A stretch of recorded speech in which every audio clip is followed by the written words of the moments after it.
Hello, everyone. Welcome. My name is Janelle Hazard, and I am the Executive Director and Curator at TEFRA Institute of Contemporary Art. It is my pleasure to welcome you this evening to our Creative Response program for our current exhibition called Time Sensitive, which features the pioneering Myanmar artist collective 3AM. Tonight, we'll hear from Nathalie Johnston, the founder and director of Myanmar Gallery in Myanmar. Thank you to the board members who are joining us. This program tonight is sponsored by Reston Community Center. Thank you, RCC. Thank you also to the sponsors of TEFRA ICA, such as Arts Fairfax, the Virginia Commission for the Arts, and the National Endowment of the Arts. We also want to acknowledge the original stewards of the areas in which we gather, known today as Reston in Northern Virginia, and the surrounding areas in Washington, D.C., which include the Pescataway peoples and the Manahoac peoples, as well as the diverse and vibrant Native communities who make their home here today. And so our Creative Response program series invites individuals from diverse backgrounds and areas of expertise to respond to the work that's on view at TEFRA ICA. Tonight, Nathalie Johnston will respond to the work of the exhibition 3AM, Time Sensitive, guest curated by Adriel Lewis.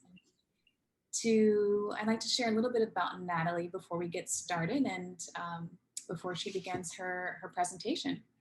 So Nathalie Johnston is a curator and researcher and has recently returned to Virginia from Myanmar, where she was involved in numerous independent projects and initiatives. In 2016, she founded Myanmar, an exhibition space, gallery, and reading room dedicated to promoting contemporary art in Myanmar by developing collaborations and showcasing artists to local and international audiences. In 2013, she co-founded Myanmar Art Resource Center and Archive, an archive and resource center that aims to become the largest bilingual digital resource on the history and current state of the arts in Myanmar. Johnston is the co-founder of Piensa Rasa Art Collective, and since leaving Myanmar, she is eager to continue her work with artists, institutions, and the art-loving community of the Washington, D.C. metropolitan region. Please join me in welcoming Nathalie. Thank you. Thank you all so much for being here. We were discussing earlier about how tiresome Zoom presentations can be, and everybody is eager to get back to in-person. So I really appreciate you all taking the time. And I want to thank TEFRA ICA and Adriel Lewis as well for recommending and inviting me to do this this presentation. I can't tell you how surprising it is to come back to Virginia from Myanmar after about 13 years abroad and be able to see my friends in a show curated by a friend in Virginia, in Reston no less, which is not so far from where I live.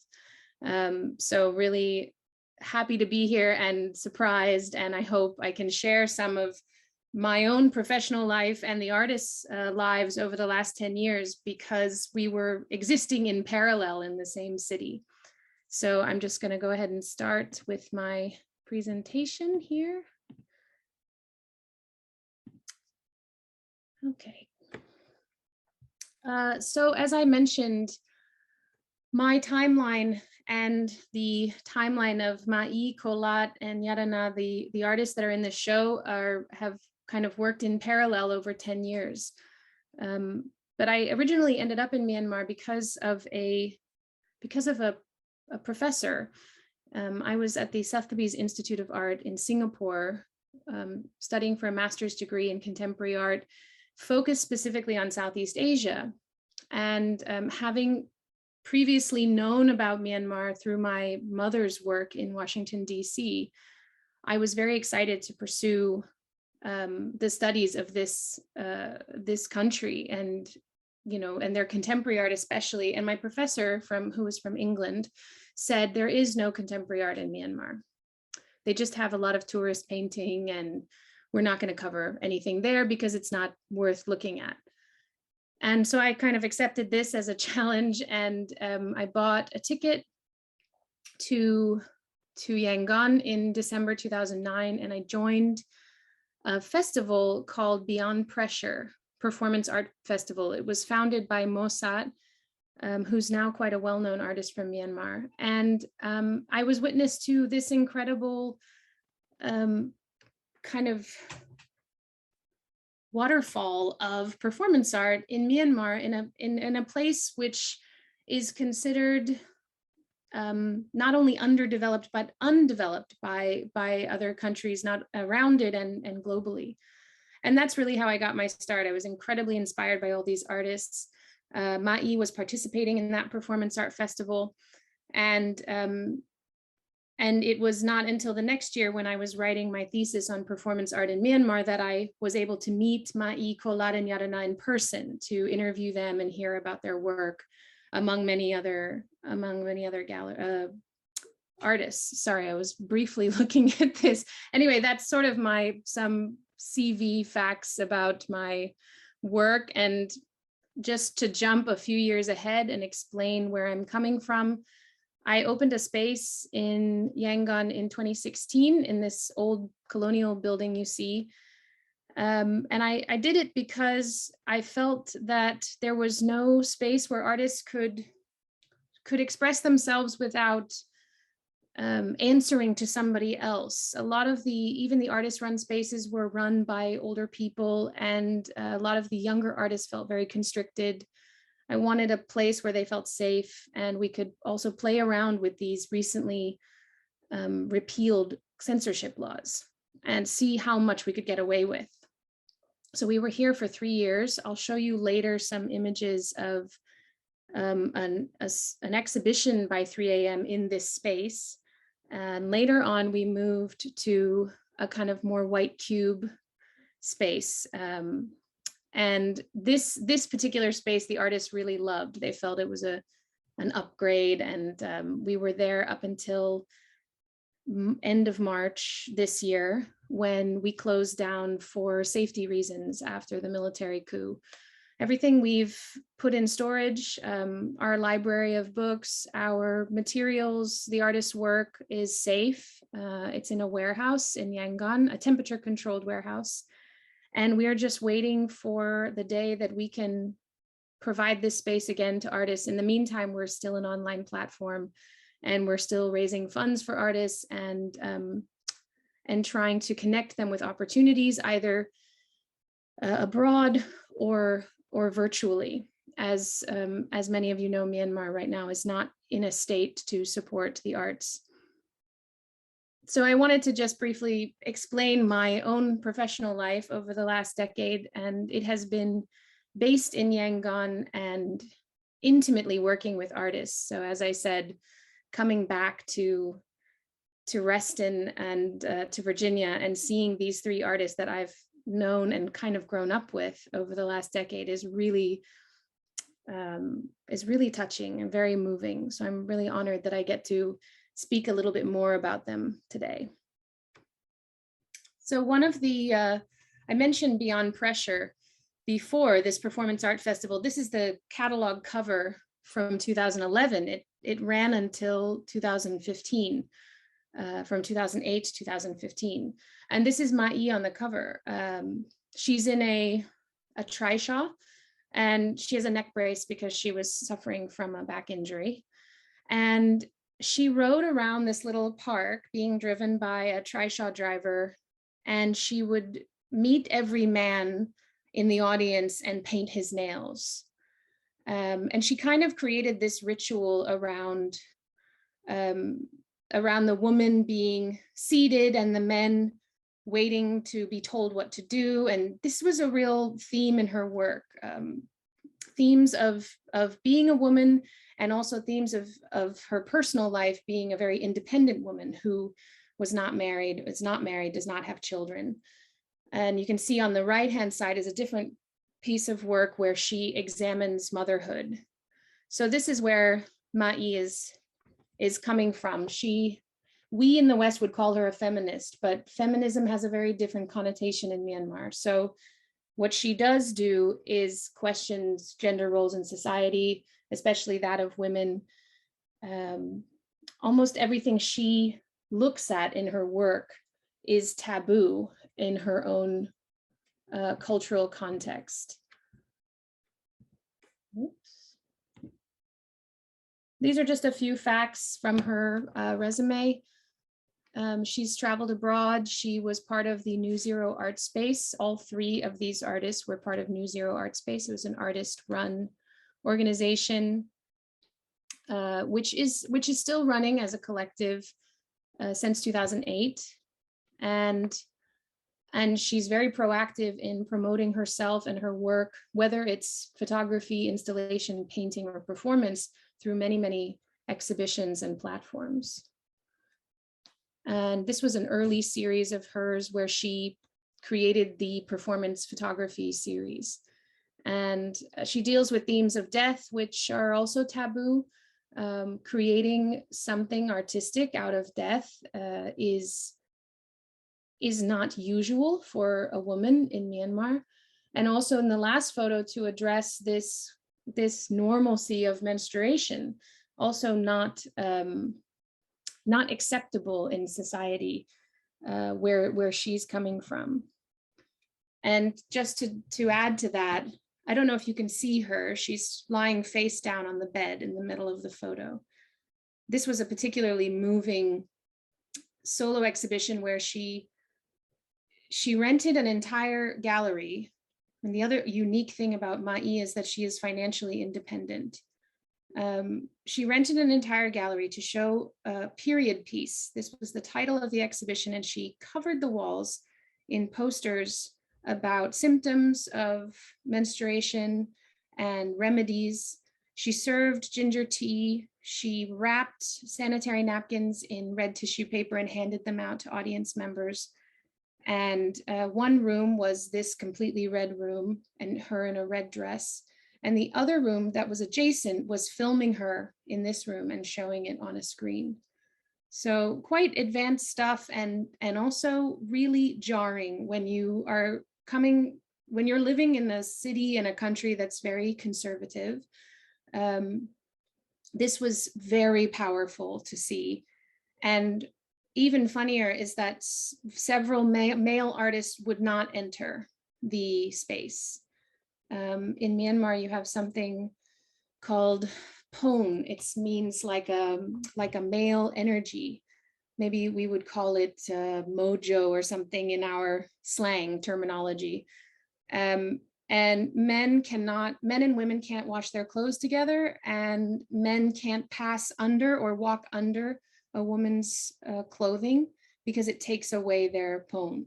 So a lot of Myanmar men, even artists who are quite open-minded and or normally so, would not enter and wouldn't touch the space and wouldn't go see her show because of this. So she's really challenging perceptions from the start. I hope I'm not going too fast. I've got a limited amount of time and many things to discuss. So if you have any questions, please go ahead and put them in the chat box and I can try to answer them. Kolat is about 10 years younger, 9 years younger than Mai, also a member of New Zero Art Space. This is where they all met. Uniquely was able to study in Zurich for a year. And New Zero normally made these opportunities possible. They introduced artists to options to travel abroad or show their work abroad. And what was unique about Kolat is that as a young man, he was very tortured by his own identity, or perhaps discovering his own identity, it would be safer to say. And he suffered from depression, and I think performance art really was able to bring something powerful out of him and help him discover who he was through meeting other artists, through meeting with curators, and through realizing his own relationship with his body. And through that, he became incredibly brave and took so many risks, especially through his performance, really found his powers of expression. And I guess the thing about performance in a society that has state-run censorship is that nobody knows what to do with it. The government institutions don't know what it is. They think it's theater or comedy. So artists were able to experiment in ways that they couldn't in any other medium. And because performance art is inexpensive and accessible and quick, they were able to dig deep in ways that they weren't with paint and canvas, and not necessarily to be judged very harshly by their peers either, which I think also matters. These images are not good, but they were taken by me with my inadequate phone camera. And this was the first time that I saw Colat perform. And I was struck by a few things. One is that he utilized a lot of methodologies that New Zero taught through their performance art workshops. Kind of the use of outside materials like paint, the dressing and undressing of the body as symbolic, binding, taping. These kinds of things were expressions of stress and resistance. And Colat, you could see with every new performance he did, really experimented with all of these methods until he found his way. And also being a queer artist in, again, a conservative country, he wanted to find a way to express himself as he felt it, not as he was expected to.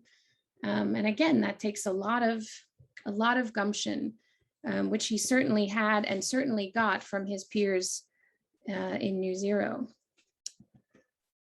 And this may seem like a bit of a tangent, but to point out a couple of things. One is that most artists who practice performance in Myanmar also paint, are also photographers, are also installation artists. They don't limit themselves to one medium. But I really wanted to focus on this painting because it tells an incredible story that Colat experienced just a few years ago. He took this brave step and he married his boyfriend, and his boyfriend got a job in South Sudan teaching. So Colat went with him, and he had nothing to do there. You know, he was sort of I think there was a compound he lived in, so he couldn't go out very far or explore on his own. He's feeling very foreign. However, when he went out and went to these marketplaces in the city, I believe it was in Juba, he recognized so many elements of life in South Sudan to life in Yangon. And he brought back, 6 months later, he came back to Yangon, he brought 26 paintings, all of these marketplace scenes that he had seen in South Sudan. And it was really moving to me. We showed them later in the gallery. It was just very moving to me that he had taken this bold step and interrupted his entire life. And I guess I also think of it as very romantic that he found a way to cope through his artwork. And, you know, he wasn't inspired to make performance, but he was inspired to paint.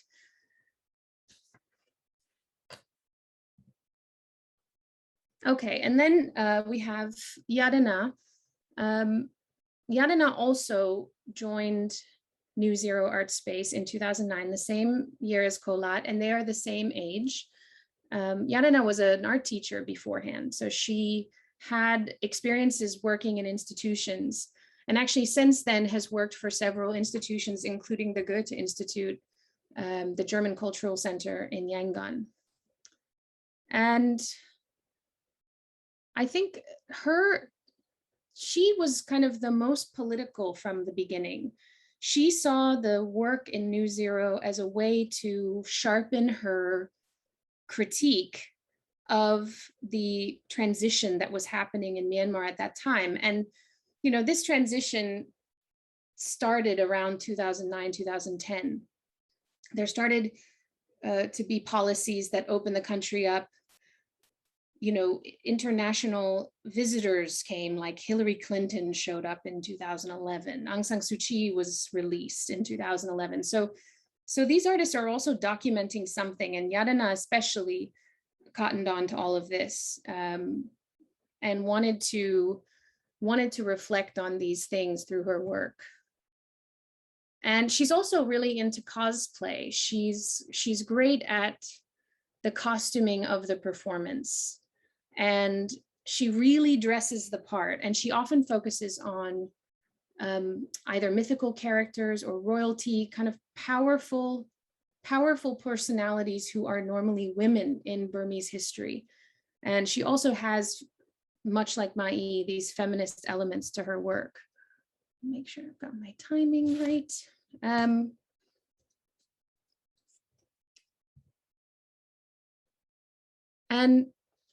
I will show some other works by Yadana in the coming slides, but it's really New Zero as a platform and an institution where all three of them come together, but they don't start performing or working together right away. It's really Kolat and Yadana that start this partnership. And they start with a series where they both dress up and they both start to fight. They had a photo series called Random Marriage, and it worked perfectly between the two of them, not only because of their intimate friendship, but their comfort with each other, where they felt like they could critique one another. They felt like they could touch one another, and they could really get their symbolism, their concept across, and critique the relationship between men and women also in Myanmar society. But this photo is actually from the exhibition in Stockholm. They created another kind of marriage or relationship between two traditionally dressed, a prince and a princess in Burmese royal history. So these costumes are authentic in the way that they look, the way that royalty would have dressed. And what they do is they stand on the table, on the chairs rather, one of them at a time, and the other one saws the chair legs off of them. And what they're commenting on is this political situation where there is all of a sudden a competition between democratic ideals and military ideals. Now, despite being hopeful, actually, we're going to share some links of interviews with them where they really reflect on this transition and being hopeful for the future. There's still this skepticism in their work, which I think is very powerful and relevant to what we see later. And so this was an installation to go along with the video in the show in Sweden, where they display and hang the costumes, but they are now covered in blood or red paint.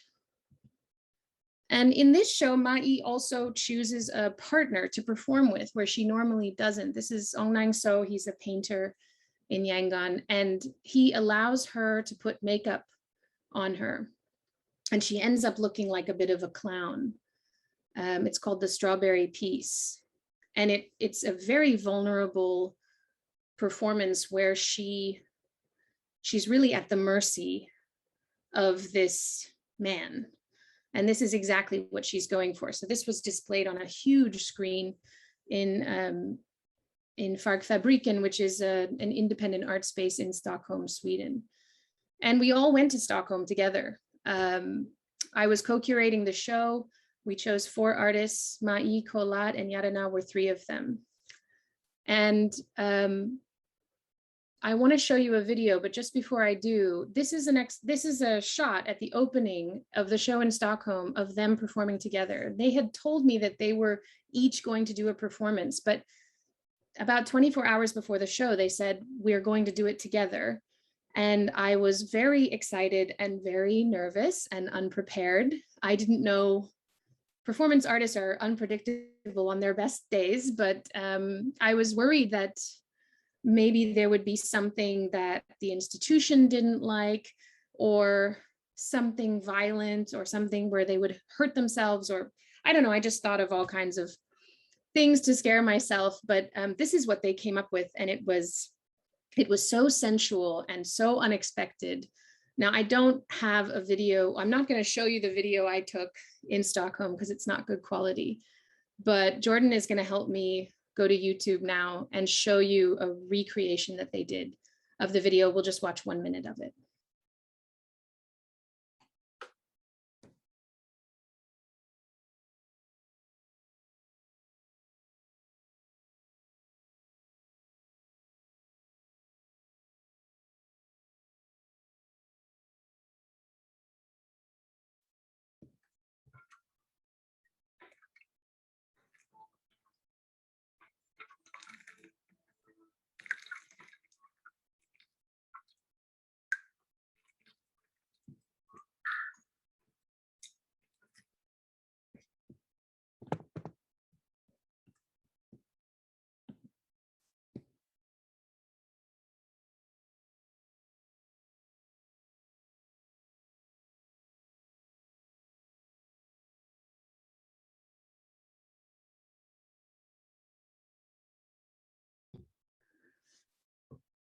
Okay, we can stop it there. I don't know why, but the video is a bit jumpy, but I'll share the link in the chat group of the video, and you can kind of see basically how simultaneously engrossing and uncomfortable it is watching them spread gold paint all over each other's bodies. It was quite impressive. So I'll just get back to this presentation now. But just to say that this was really the moment that they all three came together and discovered something about themselves, how well they worked together, how well they gelled, and how they really understood each other, even in the moment. You know, this is not a scripted performance. This is them really feeling that telling these stories is necessary. Stories of their own country, their own identity, their own power struggles between each other and in their country. And speaking of that, Mai made a performance in early 2018 by herself before 3 a.m. did a solo show at Myanmar, where she had this map of Myanmar and she was wearing army green. There's army boots in the foreground. And she takes this sweet syrup and puts little soldiers in it and sucks the syrup off of them and spits it onto the map. And I only wanted to describe that to try to convey how sickening that was to watch, and how performance art at its very best can completely overwhelm you, either with beauty or with disgust. And I think Mai has that down completely. So this is the space, the original Myanmar space. They had a solo show that they set up by themselves. You can see Kolat's paintings on the left side, the wall. And then there's a canvas in the foreground, two televisions showing some artwork, and a space for performance. So I'm going to show just a brief video and some images of the performance that they did. On the next slide here.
Yeah, okay. And then again, a painting on the left that Yadina actually painted, where she's, you know, to show that she's also painting her performance ideas. Quite interesting. Whoops. And then one more really short look at Ma'i and what she was working on in that background.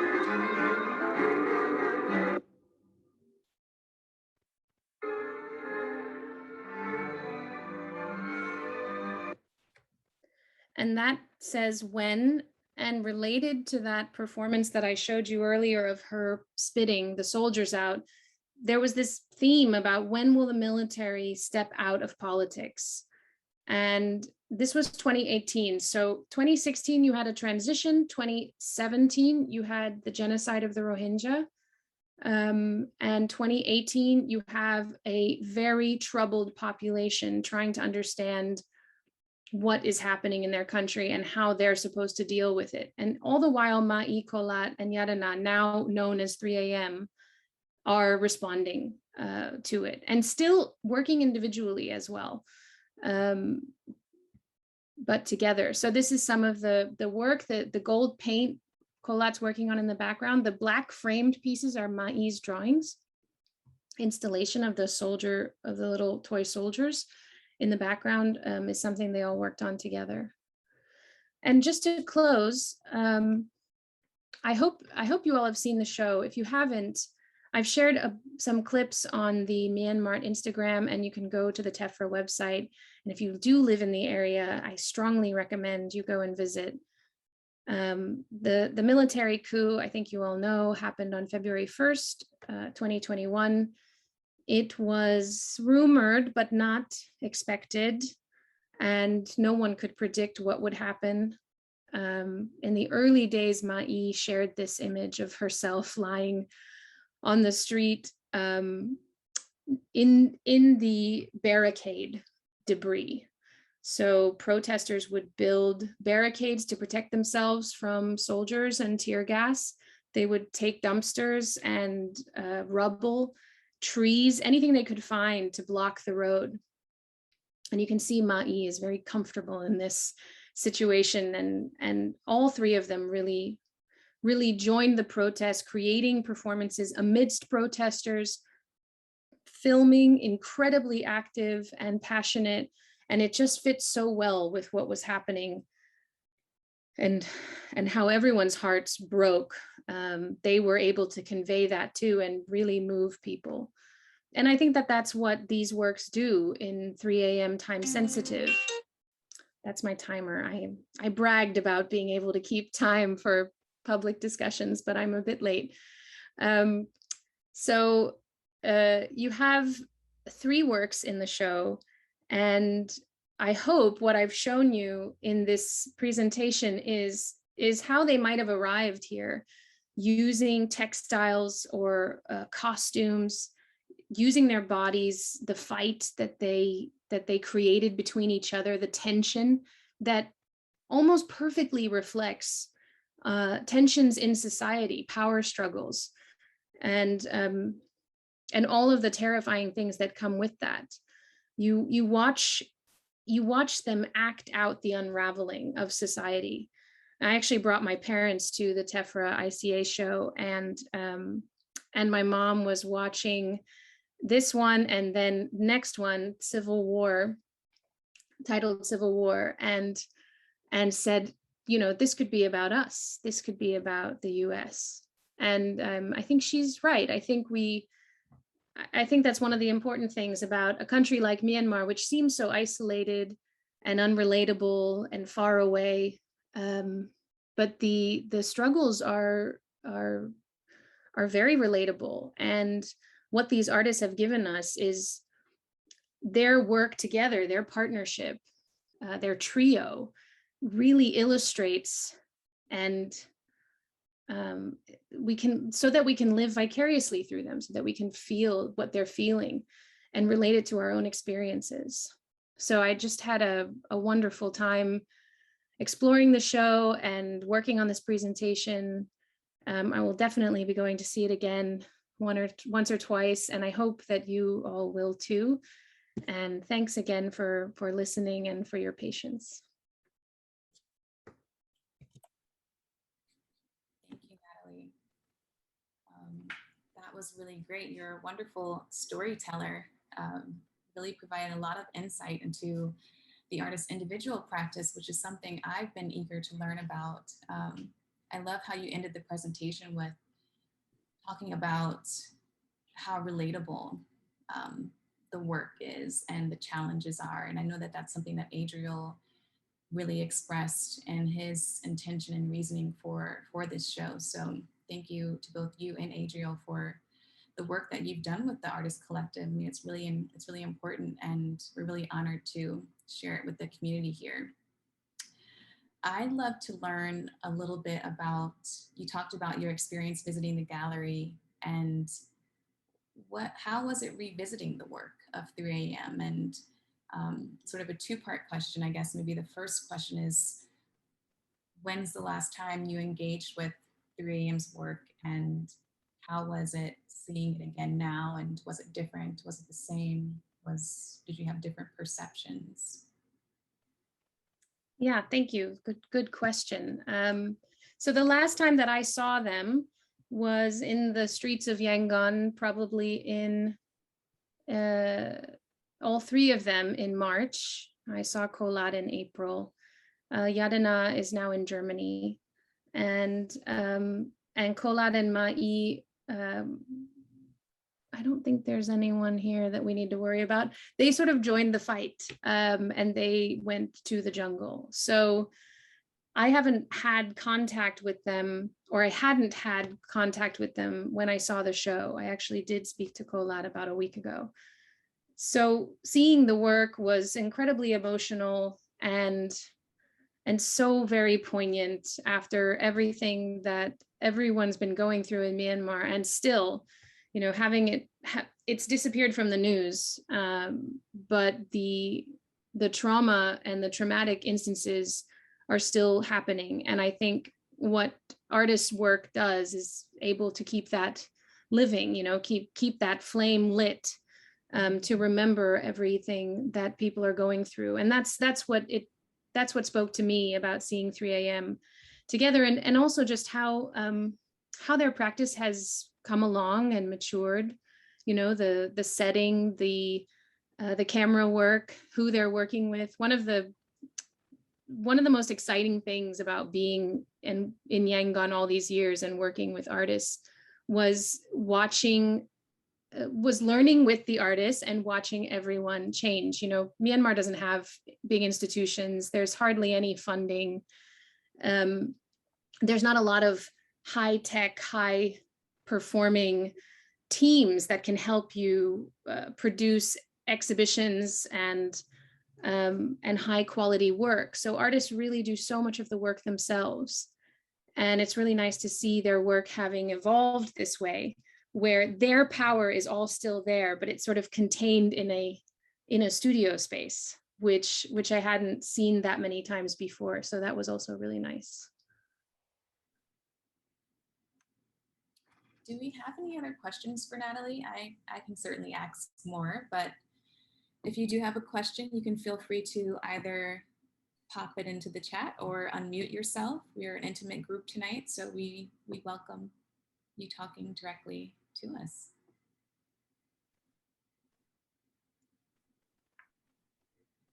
Okay.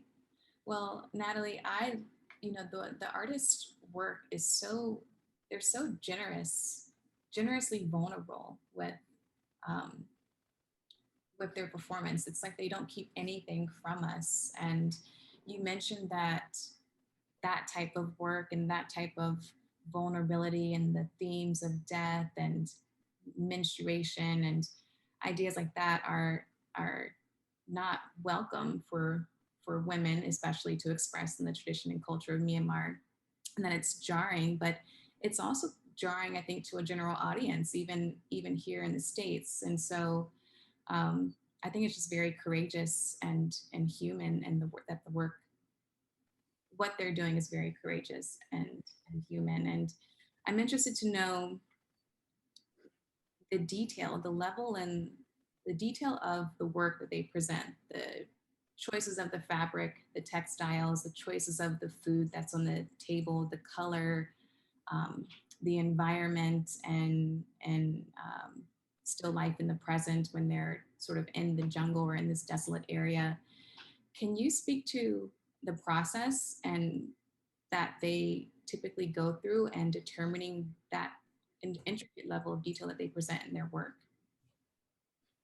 Yeah, a little bit. I mean, I haven't spoken to them about it for some time, but everything that you see in the frames is totally recognizable. It's clothing you would see on the streets of Yangon. It's men and women's clothing, and everything on the table.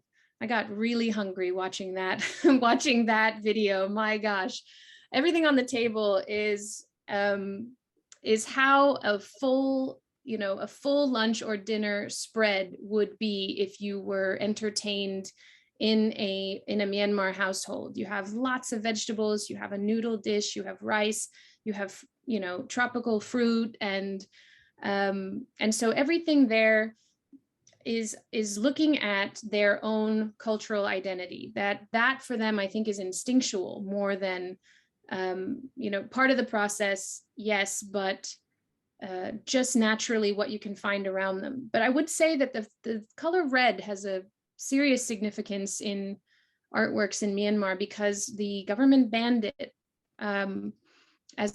you couldn't use the color red in artwork for some 40 years, according to the socialist system and then the military dictatorship.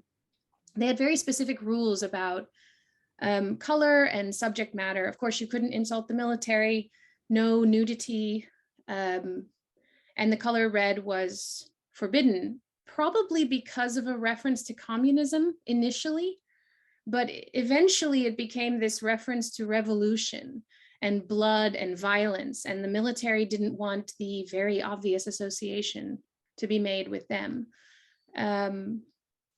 And come to think of it, I have no idea what their plans will be if they remain in power, if they will see art as a threat. But at the moment, though artists are in danger for protesting, artists have not been targeted specifically for their artworks. So the color red, Mai is really a fan of. She uses it a lot. She has this one particular red dress that she's worn in a dozen performances. And it's also the color of blood. And of course, Myanmar has a very bloody recent history, so it's used a lot. And I think Civil War has the red tablecloth, and that has got to be symbolic of, the battlefield between them. But everything else you see is a kind of a mishmash of what you can buy in the marketplace. And that's very indicative of their mission as well. They're very proud of where they're from, and it's important for them to identify with these cultural elements in their work, while at the same time attacking certain cultural elements as well. Thank you. We do have 2 questions in the chat. To just tie into your last response, I'm going to jump to Robert Gowdy, who's the chair of our board of directors at TEFRA. And he joined a little bit late, and he's asking if you could just remind us quickly of how you settled into your practice in Myanmar. And I know in your bio, you mentioned that you're eager to get involved in the Washington, D.C. region and the arts, but maybe you can speak a little bit about what comes next for you. Sure. So I initially, I didn't include this in the resume section in the first slide, but I went to Myanmar first as a 14-year-old with my family. My mother worked for Radio Free Asia in DC. So there was a lot of dinner table conversation about Aung San Suu Kyi and, the fight for democracy in Burma. So we went there to visit for a brief 5 days, and it really changed the course of my life. From that point on, I wanted to get back to Asia, and specifically to Myanmar. It took until 2009. I was studying a master's degree in Singapore, and I ended up being able to write my thesis on performance artists in Myanmar. So I was visiting and sort of traveling back and forth to Myanmar, first from Singapore and then from Beijing, both places where I was studying and working. And, at that time, you couldn't very easily move to Myanmar unless you were with an NGO. You couldn't get a visa to live there permanently. So I was sort of biding my time until it opened up, and I could really settle there with a visa. and start working or finding something to do. So that's how I ended up there, and just made wonderful friends, and just never, I didn't think I'd be there for 10 years, but I'm so glad that I stayed. And the next steps for me, well, I wasn't expecting to be back here on such short notice. So preparation has been challenging. I mean, it's a very different world here. I'm trying to look at the DC area as I looked at Yangon as a foreigner, and just meeting artists first and getting to know institutions and looking up grants, and and then just interviewing and talking to people constantly and seeing what they gravitate towards and what they find valuable in the art scene or what's needed. And I guess where I fit in Myanmar is what can I do? What can I add and not take away? Sometimes when you're a foreigner living, you're seen as exploitative. You exploit the city for your own gains, or you live completely separate from society. That's not something that I wanted to do there. And I don't expect also, after 13 years of living abroad, to fit in here so easily, even though I grew up in Alexandria, Virginia. So for me right now is just, I'm applying to some jobs, I'm looking for projects, I'm working still on Myanmar things from abroad, and just taking my time to get to know the place. So I have managed expectations about what happens next, but I'm really hopeful that I can make a life here and work with some of the artists that I've met already, and meet many more. Thank you. Judith Pratt asks, can you talk a little bit more about the presenting of what we usually think of as beauty and violence existing simultaneously within the work? Yeah, well, I can speak about how I personally feel about it. Everyone reacts differently, I know, to seeing beauty and violence, let's say, contained in an exquisite painting, where the execution is sort of astonishing, and you can really appreciate the technical skill. But in 3AM's work, what the violence of it really makes you react. I think that kind of watching people fight physically, and watching the kind of like food come together and be all over each other, and it's visceral, you can feel it. And I think that makes people uncomfortable. And it's one of the things I love and hate about performance art, that when you watch it, especially in person, the fear that they might involve you in their violence or their story, or the horror at watching them act it out. And there's no separation, there's no stage. You're not you're on the same level as they are. So I think in a way the beauty and violence always reflects back on ourselves. It's our own shortcomings that we're thinking of. It's our own fears, our own discomfort. And that's what I really, really appreciate about this work, that they are able to reach inside of me and, make me hungry, make me laugh, make me appreciate all those beautiful colors and recognize the clothing. And then when they start fighting, I feel sick. And I feel, and I'm reminded of something that I've experienced in my life. Or I'm jealous and I want to go fight someone. Like, it is incredible, the level of the range of emotions. And I think most people watching performance art have this list that they go through. And I do think it's some spectrum between beauty and violence, and that's how it affects us. So that is, I would say, it's a personal experience to conclude, and it depends on the individual. That was really well said. Thank you. Erica has a question. Hi, Erica. Her question is, I assume there is a different response to the work overseas versus in Myanmar. Can you speak to that? Excuse me. How do other artists respond or perhaps are inspired to speak out? Yes, so I think performance art it seems much more popular in Southeast Asia than it is in the US and Europe. In my limited experience, Southeast Asia is, maybe because of limited resources, performance art has this incredible effect and kind of viral effect on people, where when artists watch others perform, they want to try it, and then they just go and try it and they do it. And one incredible thing that happened in Myanmar was when performance art started to become more familiar due to a couple of foreign curators, Malaysian and Singaporean curators coming to Myanmar to do a workshop and introduce performance art in the late 90s. People of all ages, artists of all ages, started to experiment with this medium. So in a way, I think it's much more normalized.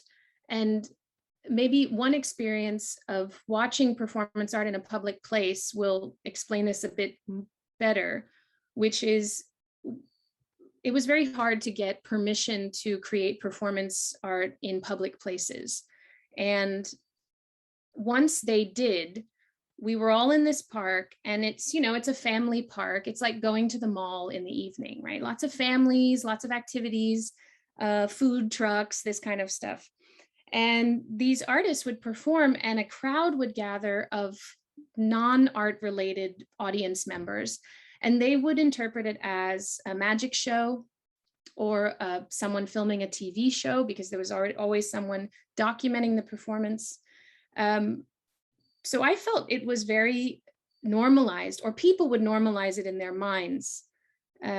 Whereas if it's put in a gallery setting, it's a very different, I think people feel in a gallery setting, they need to make a judgment call of whether it is a good or bad performance, or if it speaks to them or not, or if it's sophisticated enough or well done.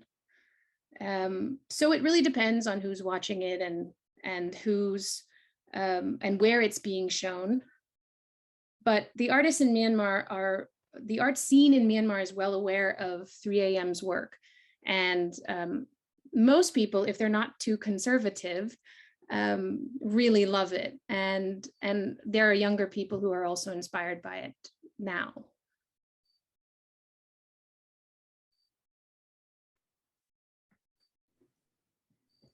Wonderful, thank you. Do we have any other questions? We have about a minute left in the program. Adriel raised his hand. Hi, Adriel. Hey, hey Natalie, it's so good to see you. So good to see you. Yeah. Thank you so much for this. This is I learned so much about the artists. I was wondering, you know, when I met you in Yangon, one of the things that I found really interesting, but we didn't really get too much into, was how you know, your mom's work inspired you to be a curator. But I'm curious, growing up in the DMV area, you know, because I think about growing up in the Bay Area and how the activist art here is sort of like a filter from which I see so much other dissident and political art. I'm curious, how does like the DMV area and being raised there, how did that shape the way that you interpreted or approached your work with Myanmar?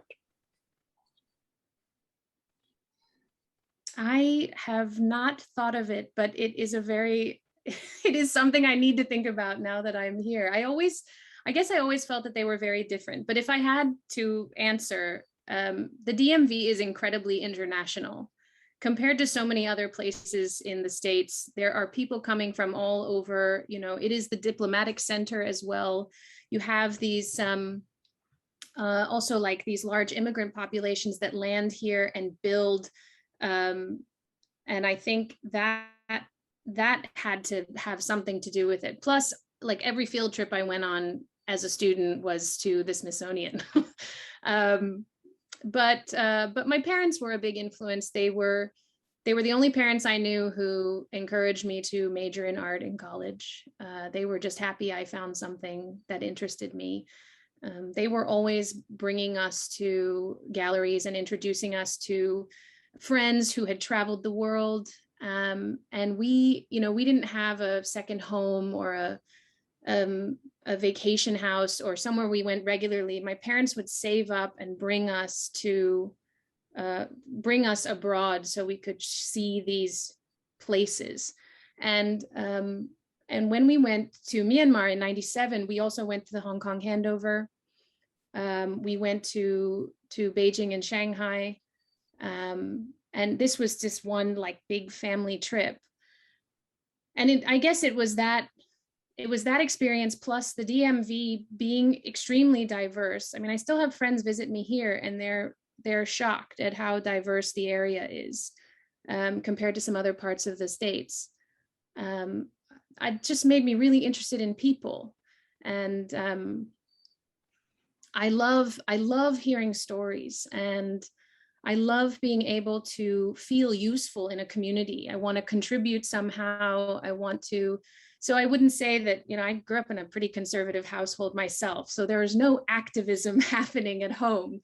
But there was the emphasis on being aware of your surroundings and appreciating all the different ways people can be beautiful and create beautiful things. And also, I think very important, different types of food and smells, and the foreignness of traveling for a child, being out of your comfort zone. Children are actually much better at this than adults. They're much better at seeing something new and being excited rather than disgusted. So I think my parents emphasized that, and I wanted to independently find something that felt like I'm not an artist myself, but I wanted it to feel artist run or community led. And I felt that I could have that role in Yangon, and the artists allowed me to have that role. I mean, without their support, I never would have been able to succeed. So yeah, I should thank the DMV for being so inspiring, all those different elements. It also made me want to leave for 13 years. So now I'm back. I have a totally different appreciation.